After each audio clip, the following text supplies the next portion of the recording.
Assalamualaikum warahmatullahi wabarakatuh. Sebelumnya, perkenalkan nama saya Ihsanur Rahman, dengan nomor NIM 102220045, kelas HS SMP.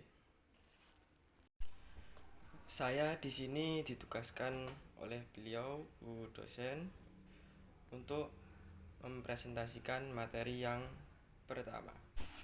Isi materi ke-1 adalah yang pertama adalah masalah dasar dan ruang lingkup ekonomi Islam. Yang kedua, metodologi dan tujuan ekonomi Islam. Yang ketiga, peluang, tantangan, dan tugas ekonomi Islam. Dan yang terakhir, yang keempat adalah kelembagaan ekis atau ekonomi Islam di Indonesia. Yang pertama, dasar atau pengertian ekonomi Islam. Menurut M. Arham Khan, bahwa ilmu ekonomi Islam bertujuan untuk melakukan kajian tentang kebahagiaan hidup manusia yang dicapai dengan mengkoorganisasikan sumber daya alam atas dasar kerjasama dan partisipasi.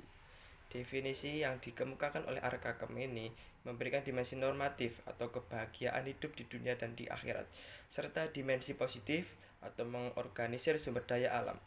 Ilmu ekonomi Islam adalah ilmu normatif karena ia terikat oleh norma-norma yang telah ada dalam ajaran dan sejarah masyarakat Islam.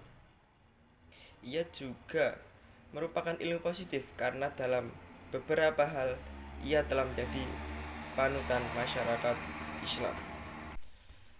Yang selanjutnya, ruang lingkup ekonomi Islam. Ruang lingkup ekonomi Islam meliputi pembahasan atas berbagai perilaku manusia yang sadar dan berusaha mencapai falah. Falah dapat diartikan sebagai suatu kebahagiaan atau kesejahteraan di dunia dan di akhirat. Dalam hal ini, perilaku ekonomi meliputi solusi yang diberikan atas 3 permasalahan dasar ekonomi, yaitu konsumsi, produksi, dan distribusi. Ketiga aspek tersebut merupakan kesatuan untuk mewujudkan kemaslahatan dalam kehidupan. Kegiatan konsumsi, produksi, dan distribusi menuju pada suatu tujuan yang sama, yaitu mencapai masalah maksimum bagi umat manusia. Konsumsi harus berorientasi pada maslahah maksimum sehingga tetap terjaga keseimbangan antara aspek kehidupan.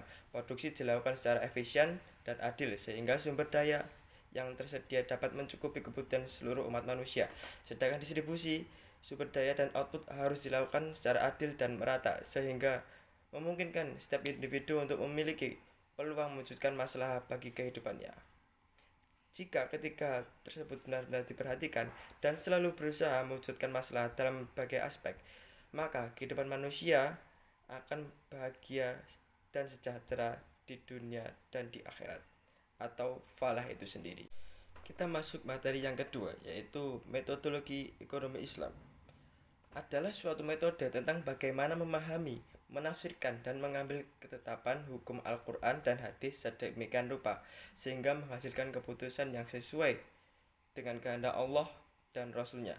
Dalam beberapa hal, metodologi ini berbeda dengan prinsip dan mendasar dengan metodologi ilmu ekonomi konvensional.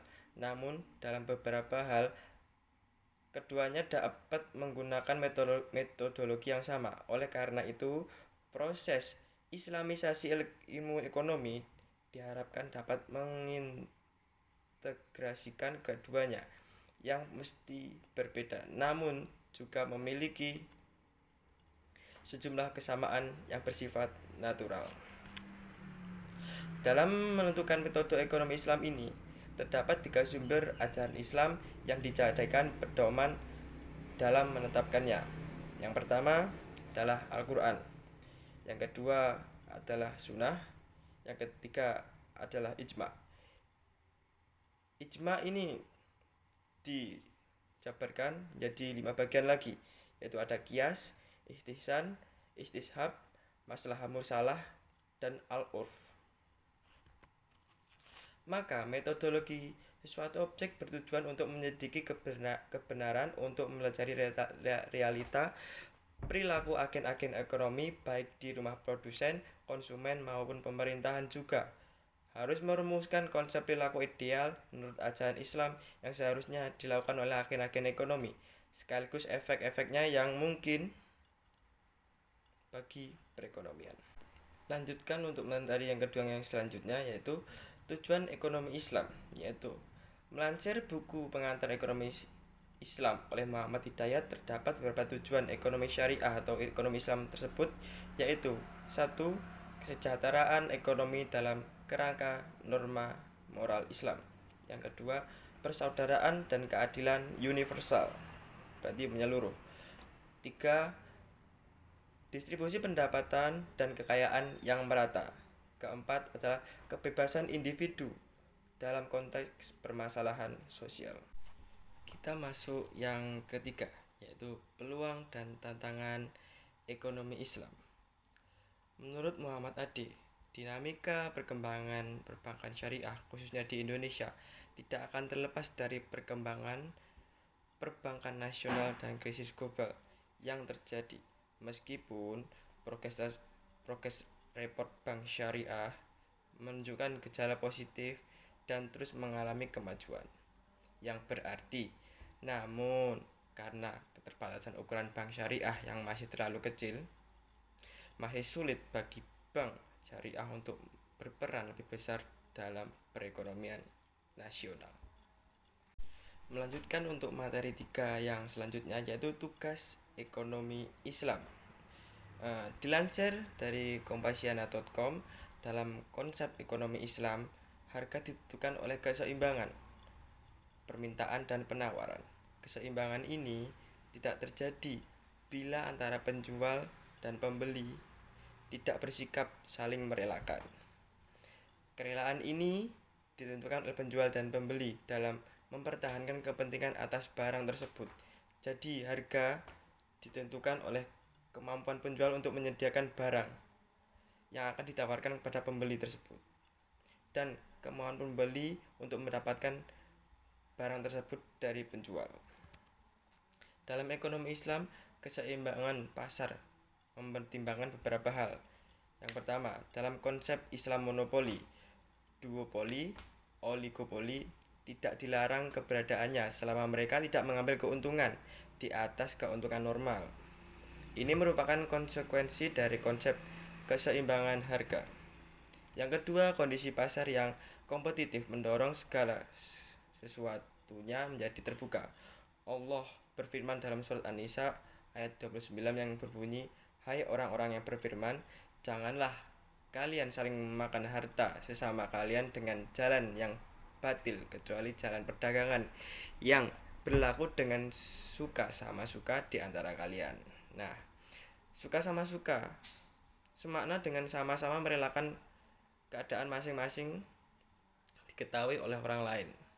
Berarti produsen dan konsumen mengetahui secara langsung kelebihan dan kelemahan dari barang yang ada di pasar, maka menjadikan semua pihak mendapatkan kepuasan.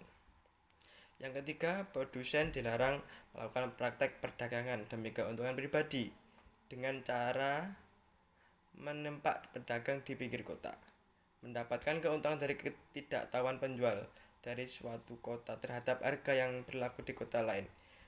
Diriwayatkan oleh Muslim dari Abu Hurairah radhiyallahu an, ia berkata, telah bersabda Rasulullah SAW, "Janganlah kamu papak atau pergi menemui khalifah sebelum sampai di kota dan sebelum mereka dapat tahu harga pasar. Barang yang dibawa dari luar kota, barang siapa lalu membeli daripadinya sesuatu, maka apabila yang mempunyai barang itu datang ke pasar, ia berhak khiyar, hak memiliki buat menjadikan atau membatalkan perjualan sebelum datang ke pasar tersebut." Nomor 4, itu konsep Islam melarang penimbunan barang karena alasan untuk mencari keuntungan kelangkaan barang di pasar. Yang kelima, Islam melarang kaum muslimin untuk bertindak curang. Bila penjual bertindak curang terhadap timbangannya, ukuran, jenis, dan nilai, maka pengaruhnya terhadap terhadap pembeli adalah daya pembeli berkurang dan meningkatkan nilai jual barang yang dibeli pembeli bila ia jual kembali. Nomor 6 itu menyembunyikan barang cacat karena penjual mendapatkan harga yang tinggi. Dan yang nomor 7, jual beli dilakukan dengan keadaan nilai barang yang sama. Kita masuk materi yang terakhir, yang keempat, yaitu kelembagaan ekis di Indonesia atau kelembagaan ekonomi Islam di Indonesia. Dilansir dari liputan6.com Jakarta, Bank Indonesia (BI) menyepakati komitmen pengembangan ekonomi syariah di Indonesia dengan 3 lembaga, yaitu MUI atau Majelis Ulama Indonesia, Badan Wakaf Indonesia, dan Basnas, Badan Amil Zakat Nasional. Mungkin cukup untuk presentasi materi 1 kali ini. Dari saya, kalau ada kurang lebihnya saya mohon maaf. Saya pamit. Wassalamualaikum warahmatullahi wabarakatuh.